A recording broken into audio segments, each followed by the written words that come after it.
For more on the markets, the Fed, interest rates, and whatever else he wants to talk about, maybe Warren Buffett, let's bring in Jim Bianco, Bianco Research. Jim, you can chime in on that if you want, but I want to start here. We have an election tomorrow.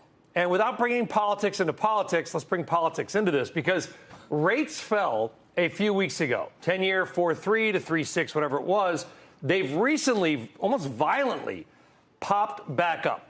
And the stock market has moved with it. How much of that move in the bond and rate market is in expectation of a specific election outcome either way? I think only just the last couple of days to week or so has really been about the election.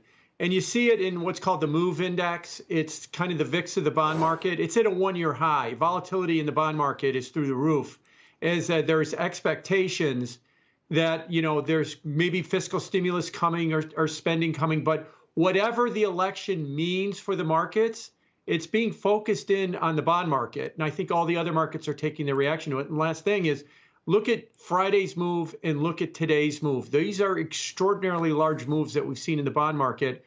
But in this environment, they're just kind of average for what we're expecting through the rest of the week. Do you see another reignition of inflation either way? 50 basis point rate cut took some people by surprise.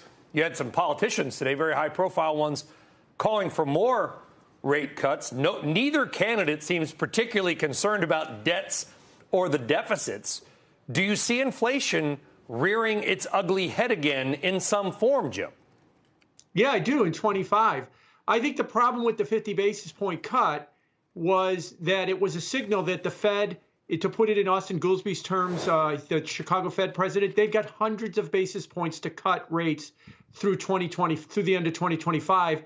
And you've seen what interest rates have done. Look at what mortgage rates have done. They've gone straight up since the middle of September, right after the Fed cut. And this is the market, I think, just screaming at the Fed, whoa, too much. You're going to create an inflation problem. You're going to overstimulate an economy that doesn't need this much stimulation. And if you throw in that a Trump victory, we'll find out in 24, 48 hours, that we're going to be looking at tax cuts, deregulation, and tariffs, we definitely don't need hundreds of basis points of rate cuts over the next year or so. And I think that the bond market's just screaming that this is just too much, which is why you've seen interest rates, long end or yields, go straight up.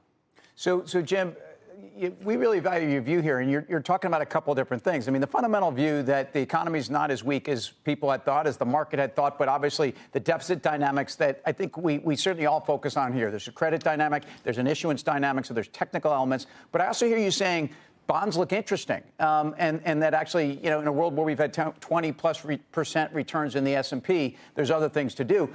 Where would you be in the bond market here? Because it sounds to me like you think rates could back up a little bit. I think there's a lot of investors that watch this show that have become Treasury market investors in the last couple of years, and they've enjoyed it. And there's some fear of moving too far out on the rates curve. So where would you be?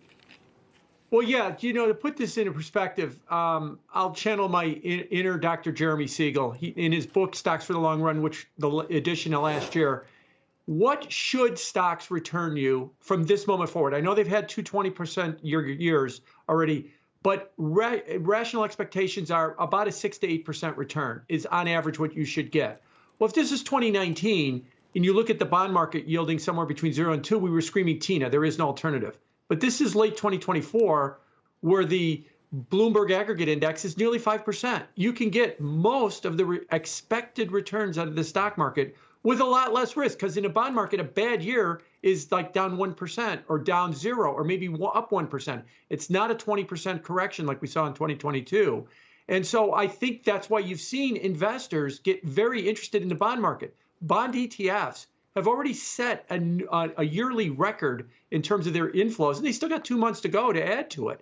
So I think that if you want to look at what should you expect, I know most people expect 20% a month, but they're not going to get that.